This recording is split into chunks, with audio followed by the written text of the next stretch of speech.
ఓం శ్రీ సాయినాథాయ నమ. శ్రీ సాయి సచ్చరిత్రము 38వ అధ్యాయం. ప్రస్తావన.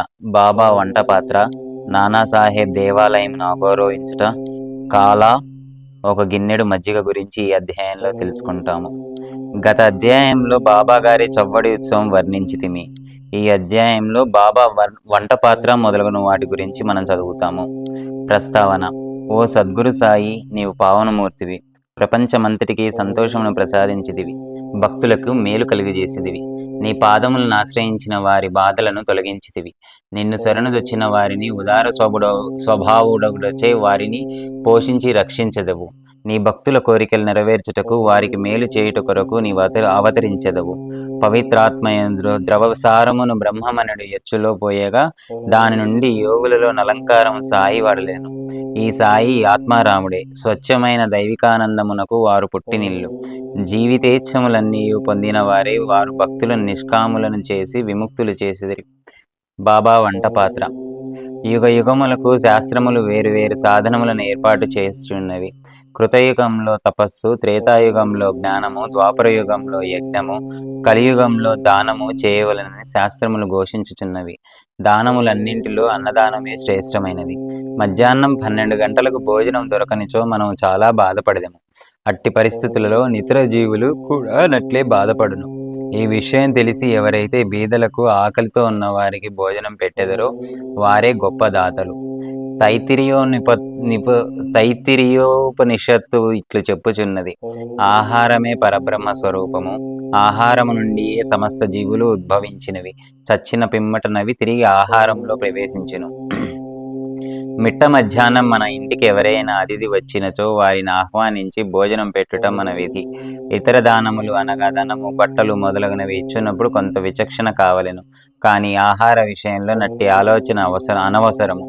మన ఇంటికి మిథ్య మధ్యాహ్నం ఎవరు వచ్చినను వారికి మొట్టమొదట భోజనం పెట్టవలెను. కుంటి, గుడ్డి, రోగిష్ఠులు వచ్చినచో వారికి మొట్టమొదట భోజనం పెట్టిన పిమ్మట ఆరోగ్యవంతులకు, అటు పిమ్మట మన బంధువులకి పెట్టవలెను. మన బంధువులు మొదలగు వారికి పెట్టుట కంటే నిస్సహాయులైన అంగవికలాంగులకు, తదితరులకు పెట్టుట ఎంతో శ్రేయస్కరం. అన్నదానం లేకున్నచో నితర దానములు ప్రకాశించవు. ఎట్లన చంద్రుడు లేని నక్షత్రముల వలె, పతకము లేని కంఠహారము వలె, పింఛము లేని కిరీటము వలె, కమలము లేని చెరువు వలె, భక్తి లేని భజన వలె, కుంకుమల బొట్టు లేని పుణ్యస్త్రీ వలె, బొంగుర కంఠము గలవాని పాట వలె, ఉప్పు లేని మజ్జిగ వలె రుచించవు. అన్ని వ్యంజనముల కంటే పప్పుచారు ఎట్లు ఎక్కువో అన్ని పుణ్యములలో అన్నదానం ఎక్కువ. బాబా ఆహారమునెట్లు తయారు చేసి పంచిపెట్టుచుండెదరో చూచెదము. బాబా కొరకు చాలా తక్కువ భోజనము కావలసి ఉండెను. అదియు కొన్ని ఇండ్ల నుండి భిక్షాటనము చేసి తెచ్చుకొనడి వారని ఇదివరకే తెలుసుకుంటిమి. ఏనాడైనా అందరికీ భోజనం పెట్టవలనని బాబా నిశ్చయించుకున్నచో మొదటి నుండి చివరి వరకు కావలసిన ఏర్పాట్లన్నీ వారే స్వయంగా చేసుకొనడివారు. ఈ విషయమై వారు ఇతరులపై ఆధారపడలేదు, ఎవరికినీ బాధ కలుగజేయలేదు. మొట్టమొదట బజారుకు వెళ్లి ధాన్యము, పిండి, మసాలా దినుసులు మొదలగునవి అన్నీ నగదునిచ్చి కొనేడివారు. వారే విసురుచుండెడివారు. మసీదు ముందున్న ఖాళీ స్థలం మధ్యన పొయ్యి పెట్టి దానిపై పెద్ద వంట పాత్రలో కొలత ప్రకారం నీళ్లు పోసి పెట్టెడివారు. వారి వద్ద వంట పాత్రలు 2 కలవు. ఒకటి పెద్దది, 100 మందికి సరిపోవునది. రెండవది చిన్నది, 50 మందికి మాత్రం సరిపోవునది. ఒక్కొక్కప్పుడు చక్కెర పొంగలి వండేవారు, మరొకప్పుడు మాంసపు పులావు వండేడివారు. ఒక్కొక్కప్పుడు పప్పుచారు ఉడుకున్నప్పుడు గోధుమ పిండి బిళ్ళలు అందులోనికి వదిలేసేవారు. మసాలా వస్తువులను చక్కగా నూరి దానిని వంట పాత్రలో వేసేవారు. పదార్థములు చాలా రుచిగా నుండుటకు ఎంత శ్రమ తీసుకొనవలెనో అంత శ్రమను పడుచుండెడివారు. అప్పుడప్పుడు అంబలి వండెడివారు, అనగా జొన్న పిండిని నీళ్లలో నుడకబెట్టి దానిని మజ్జిగలో కలుపుచుండెడివారు. భోజన పదార్థములతో ఈ అంబలిని కూడా అందరికీ కొంచెం కొంచెంగా పెట్టెడివారు. అన్నం సరిగా నుడికినదో లేదో అని పరీక్షించుటకు బాబా తన కపిని పైకెత్తి చేతిని నిర్భయంగా మరుగుచున్న డేకిషాలో పెట్టి కలుపుచుండెడివారు. వారి ముఖమునందు భయచిహ్నములు గాని, చేయి కాలునట్లు కనిపించినట్లు గాని కనిపించేది కాదు. వంట పూర్తి కాగానే బాబా ఆ పాత్రలను మసీదులోకి తెచ్చి మౌల్వీచే ఆరగింపు పెట్టించేవారు. మొట్టమొదట కొంత మహల్సాపతికి తాత్యాకు ప్రసాదంగా పంపించిన పిమ్మట మిగతా దానిని బీదవాండ్రకు దిక్కులేని వారికి సంతృప్తిగా పెట్టుచుండిరి. బాబా స్వయంగా తన చేతులతో తయారు చేసి స్వయంగా వడ్డించగా భోజనం చేసిన వారు నిజంగా ఎంత పుణ్యాత్ములు, అదృష్టవంతులై ఉండవలెను. బాబా తన భక్తులందరికీ శాకాహారము, మాంసాహారము ఒకరైతిగా బెట్టుచుండునేన ఎవరికైనా సందేహం కలగవచ్చు. దీని జవాబు సులభము, సామాన్యమైనది. ఎవరు మాంసాహారులో అట్టివారికి ఆ వంట పాత్రలోనిదే పెట్టెడివారు. మాంసాహారులు కాని వారి నా పాత్రను కూడా ముట్టనీయలేదు. వారి మనసులలో దీనికి తినుట కోరిక కూడా కలుగనిచ్చేవారు కాదు. గురువుగారు ఏదైనా ఇచ్చినప్పుడు దానిని తినవచ్చునా లేదా అని యోచించు శిష్యుడు నరకమునకు పోవునని రూఢీ కలదు. దీనిని శిష్యులు బాగా గ్రహించి నెరవేర్చుచుండిరో లేదో చూచుటకు బాబా ఒక్కొక్కప్పుడు పరీక్షించుచుండెడివారు. దీనికి ఒక ఉదాహరణ. ఒక ఏకాదశి నాడు ఈ దాదా కేల్కర్కు కొన్ని రూపాయలిచ్చి కొరల్బాకు పోయి మాంసం కొని తెమ్మను. ఇతడు సనాతనాచార పరాయణుడుగు బ్రాహ్మణుడును ఆచారవంతుడును. సద్గురువుకు ధనము, ధాన్యము, వస్త్రములు మొదలగునవి ఇచ్చుట చాలదనియు, కావలసినది అక్షరాల గురువు ఆజ్ఞ పాటించుటయేననియు, గురువు ఆజ్ఞానుసారమే నెరవేర్చుటనేయనియు, ఇదియే నిజమైన దక్షిణయనియు, దీనివల్లనే గురువు సంతుష్టి చెందేదరనియు అతనికి తెలియను. కనుక దాదా కేల్కర్ దుస్తులు ధరించి బజారుకి బయలుదేరాను. కాని బాబా అతని వెంటనే పిలిచి తానే స్వయంగా పోవలదనియు ఇంకెవరినైనా పంపుమనెను. అతడు పాండు అను నౌకరును పంపెను. వాడు బయలుదేరట చూసి బాబా వానిని కూడా వెనకకు పిలిపించి ఆనాడు మాంసం వండుటం మానుకొనిరి. ఇంకొకసారి బాబా దాదా కేల్కర్ని పిలిచి పొయ్యి మీదనున్న పులావ్ ఉడికినదో లేదో చూడమనెను. కేల్కర్ దానిని పరీక్షించకయే సరిగానున్నది జవాబిచ్చెను. అప్పుడు బాబా నీవు కండ్లతో దానిని చూడలేదు, నాలుకతో రుచి చూడలేదు, రుచిగానున్నదని ఎట్లు చెప్పితివి? మూత తీసి చూడుము అనుచు బాబాయ్ అతని చేతిని పట్టుకొని మరుగుచున్న డేక్షాలో పెట్టెను. ఇంకను ఇట్లనెను, నీ చేతిని తీయుము. నీ ఆచారమునొక పక్కకు పెట్టి తెడ్డుతో తీసి కొంచెం ప్లేట్లో వేసి సరిగా ఉడికినది లేనిది తెలుసుకొనుము. తల్లి మనస్సున నిజమైన ప్రేమ జనించినప్పుడు ఆమె తన బిడ్డను గిల్లి ఆ బిడ్డ ఏడ్చినప్పుడు దాన్ని కౌగిలించి ముద్దు పెట్టుకొనను. అట్లనే బాబా కూడా కన్న తల్లి వలె దాదా కేల్కర్ని ఈ విధముగా గిల్లెను. నిజంగా యోగి గాని గురువు గాని తన శిష్యునకు నిషిద్ధాహారం తిని చెడిపొమ్మని చెప్పడు. ఈ విధముగా బాబా పులావు వండుట 1910వ సంవత్సరం వరకు జరుగుతుండేది. పూర్వము చెప్పిన రీతిగా దాసగను బాబా కీర్తిని తన హరికథల ద్వారా బొంబాయి రాష్ట్రంలో వెల్లడి చేసెను.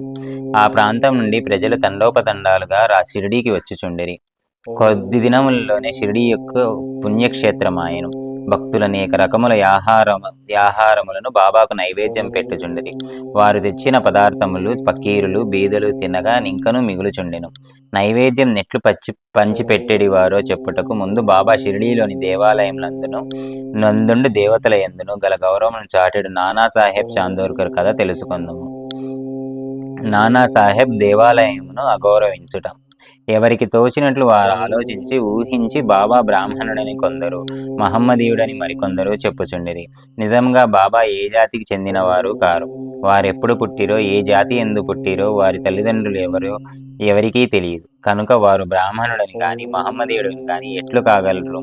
వారు మహమ్మదీయులైనచో మసీదులో నెప్పుడు దునినెట్లు మండనిత్తురు? అచ్చోట తులసీ బృందావనం ఎట్లుండును?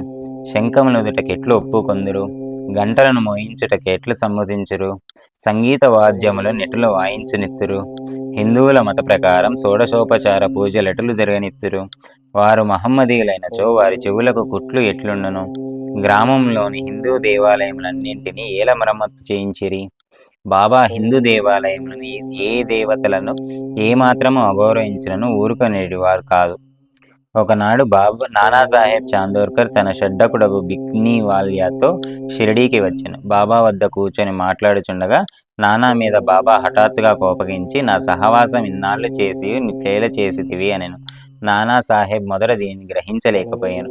కనుక అదేమిటో వివరించవలసినదిగా ప్రార్థించెను. కోపర్గాం నుండి షిరిడీకి ఎట్లు వచ్చితోని బాబా అతనిని అడిగెను. నానాసాహెబ్ వెంటనే తన తప్పు గ్రహించెను. సాధారణంగా షిరిడీ పోవునప్పుడెల్లా నానాసాహెబ్ కోపర్గాంలో దిగి దత్త దర్శనం చేసుకొనేవాడు. కానీ ఈసారి తన బంధువు దత్తభక్తుడైనప్పటికీ అతనిని కూడా వెళ్ళనీయక ఆలస్యమైపోవునని చెప్పుచూ తిన్నగా షిరిడీకి చేర్చెను. ఇదంతయు బాబాకు తెలియజేయుచు తాను గోదావరిలో స్నానం చేయనప్పుడు ఒక ముల్లు పాదములో గుచ్చుకొని తనను చాలా బాధ పెట్టెనని చెప్పెను. బాబా అది కొంతవరకు ప్రాయశ్చిత్తమే అనుచు ఇక మీదట జాగ్రత్త అని హెచ్చరించెను. కాల మిశ్రమము. ఇక నైవేద్యం ఎటుల పంచిపెట్టెడివారో చూచెదము. హారతి పిమ్మట భక్తులందరికీ ఊదీతో తమ ఆశీర్వాదములు ఇచ్చి పంపివేసిన పిమ్మట బాబా మసీదులోనికి పోయి నింబారు వైపు వీపు పెట్టి కూర్చునిచుండిరి. కుడివైపు ఎడమవైపు భక్తులు పంక్తులలో కూర్చునిచుండిరి. నైవేద్యము తెచ్చిన భక్తులు పల్లెములను మసీదులో పెట్టి బాబా ఆశీర్వాదములకై ఊదీకై కనిపెట్టుకుని బయట నిలుచుండిరి. అన్ని రకములైన ప్రసాదములు బాబాకు వచ్చుచుండెడివి. పూరీలు, మండెగలు, బొబ్బట్లు, బాసుంది, సాంజ, పరమాన్నం మొదలగునన్నీయు ఒకే పాత్రలో వేసి బాబా ముందుంచువారు. బాబా దీనిని దైవమునకు అర్పించి పావనమునర్చుచుండెను. అందులో కొంత భాగం బయట కనిపెట్టుకొని ఉన్న వారికి పంచి తక్కినది బాబా నిటు 2 వరుసలలో కూర్చున్న భక్తులకు సంతృప్తిగా తినుచుండిరి. శ్యామ, నానాసాహెబ్ నిమోన్కర్ వడ్డించువారు. వచ్చిన వారి సౌకర్యములను వీరు చూచువారు. వారా పని అతి జాగ్రత్తగాను ఇష్టముగాను చేయుచుండిరి. తిన్నట్టి ప్రతి రేణువు కూడా తృప్తియు సత్తువయు కలుగు చేయుచుండెను. అది అట్టి రుచి, ప్రేమ, శక్తి కలిగిన ఆహారం. అది సదా శుభ్రమైనది, పవిత్రమైనది. ఒక గిన్నెడు మజ్జిగ. ఒకనాడు హేమండ్ పంత్ మసీదులో నందరితో కడుపు నిండా తినెను. అట్టి సమయమున బాబా అతనికి ఒక గిన్నెడు మజ్జిగ త్రాగుమని ఇచ్చాను. అది తెల్లగా చూచుట కింపుగా నుండెను. కాని అతని కడుపులో ఖాళీ లేనట్లుండెను. కొంచెము పీల్చగా అది మిక్కిలి రుచిగా నుండెను. అతని గుంజాటమును కనిపెట్టి బాబా అతనితో ఇట్లనెను, దానినంతయు త్రాగుము. నీకిక మీదట ఎట్టి అవకాశం దొరకదు. అతడు వెంటనే దానినంతయు త్రాగెను. బాబా పలుకులు సత్యమయ్యెను. ఏలన త్వరలో బాబా సమాధి చెందిరి. పాఠకులారా, హేమండ్ పంతుకు మనం నిజంగా నమస్కరించవలెను. అతడు గిన్నెడు మజ్జిగను ప్రసాదముగా తాగెను. కానీ మనకు కావలసినంత అమృతమును బాబా లీలల రూపముగా నిచ్చెను. మనం ఈ అమృతమును గిన్నెలలో త్రాగి సంతృష్టి చెంది ఆనందించెదము కాక. 38వ అధ్యాయం సంపూర్ణం. జై బోలో శ్రీ సద్గురు శ్రీ సాయినాథ్ మహారాజ్ కీ జై. శ్రీ సద్గురు శ్రీ సాయినాథార్పణమస్తు. శుభం భవతు.